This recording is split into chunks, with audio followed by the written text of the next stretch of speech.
හයි ළමයි. පිනිජම්බු වලින් අච්චාරුවක් හදන ගමන් චූටි chat එකක් දාමුද? ඉතින් ජීවිතේ කියන්නේ අපිට ලැබෙන ලොකුම අවස්ථාවක්. සමහර වෙලාවට අපි වැටෙනවා, අසාර්ථක වෙනවා, හිත රිදෙනවා. ඒත් ඒවම තමයි අපිට ශක්තියක් වෙන දේවල් වෙන්නේ. ඔයාට හීනයක් තියෙනවා නම් ඒකට යන්න බය වෙන්න එපා. අනිත් අය කියන දේවල් අහලා නවතින්නත් එපා. මොකද ඔයාගේ ජීවිතේ අයිතිකාරයා ඔයාම තමයි.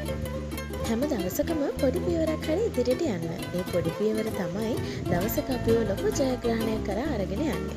ඉතින් අමතක කරන්න එපා. ඔයාට පුළුවන්. ඔයාම තමයි ඔයාගේ ශක්තිය. ඉතින් එහෙනම් ඔන්න මං පිනිජම්බු අච්චාරුවත් හදලා ඉවරයි. මං නම් මේකට මිරිස් චුට්ටයි දැම්මේ. මොකද අපේ ගෙදර සැර කන්න වැඩි කැමති නැහැ. ඒ වුණාට සැර කන්න කැමති කට්ටියට මීට වඩා තව ටිකක් වැඩිපුර මිරිස් දාලා මේක හදාගෙන කන්න පුළුවන්. ඒ වුණාට මට නම් මේක මාරම රසයි. ආයෙම වීඩියෝ එකක් අරන් එනකන් අදට ගිහිල්ලා එන්නම්. බයි.